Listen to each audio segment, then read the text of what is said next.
भारत और चीन की सीमा से इस वक्त की बड़ी खबर सामने आ रही है, जहां चीन और भारत की सेना के बीच झड़प में भारत के 3 जो जवान हैं वो शहीद हुए हैं। एक सैन्य अधिकारी और 2 जवान शहीद हो गए हैं और ये खबर जो आ रही है उसकी कंफर्मेशन, उसकी जो पुष्टि है वो भारतीय सेना ने कर दी है। बताया जा रहा है कि गलवान घाटी जो भारत और चीन के बीच सीमा है, वहां पर पिछले कई दिनों से जो तनाव चल रहा था उसमें जेसीओ स्तर पर बातचीत हुई थी और यह सहमति बनी थी कि धीरे धीरे दोनों देशों की सेनाएं पीछे जाएंगी और ये जो पुल बैक की कार्रवाई है वो चल रही थी। इसी दौरान चूंकि तनाव बहुत ज़्यादा था सीमा पर और इसी दौरान ये पूरा घटनाक्रम हुआ और झड़प हुई और झड़प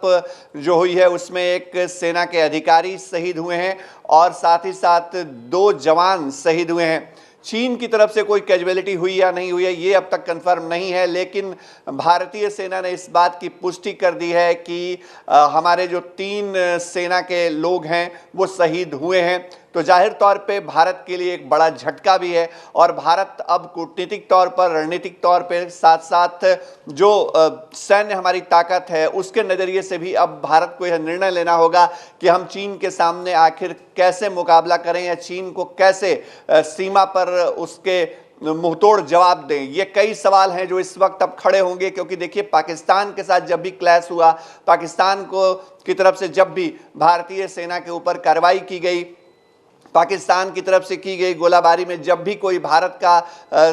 सैनिक या भारत का जवान शहीद हुआ तो उसको लेकर के देश भर में रिएक्शन देखने को मिला था, सरकार की तरफ से रिएक्शन देखने को मिला था। हमने पुलवामा अटैक के बाद भारत की तरफ से की गई सर्जिकल स्ट्राइक को देखा था, लेकिन क्या भारत चीन के इस कार्रवाई का या चीन की सेना की तरफ से जो गोलीबारी की गई, जो झड़प में हमारे अफसर और हमारे जो जवान हैं वो शहीद हुए हैं, उसके बाद क्या भारत कोई कार्रवाई करेगा चीन के खिलाफ? क्या भारत की तरफ से एक्शन लिया जाएगा? ये कई ऐसे सवाल हैं जो अभी फिलहाल बने हुए हैं और इस वक्त जो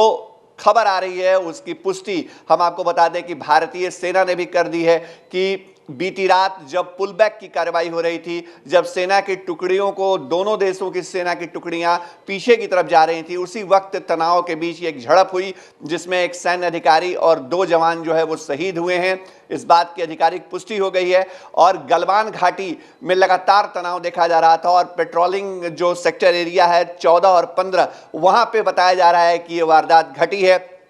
अब तक भारत की तरफ से, मतलब भारतीय विदेश मंत्रालय की तरफ से कोई स्टेटमेंट नहीं आया है। फिलहाल भारतीय सेना ने सिर्फ आधिकारिक पुष्टि की है। अब इंतजार इस बात का है कि चीन के इस रुख के बाद और चीन और भारत के बीच जो तनाव बढ़ा है उसके बाद अब भारत सरकार क्या कदम उठाती है, केंद्र सरकार क्या एक्शन लेती है, प्रधानमंत्री नरेंद्र मोदी का रवैया क्या रहता है, इन सब बातों पर सबकी नजरें टिकी हुई हैं। लेकिन इस वक्त जो हमारे लिए दुखद खबर है वो यह है कि हमारे एक सैन्य अधिकारी और 2 जो जवान हैं शहीद हो गए हैं। भारत इस कार्रवाई के बाद किस तरह का रुख अपनाता है इस पर सबकी नजरें टिकी हुई हैं। गलवान घाटी से इस वक्त की जो बड़ी खबर आ रही थी भारत और चीन की सीमा से, वो हम अपडेट आपको दे रहे थे।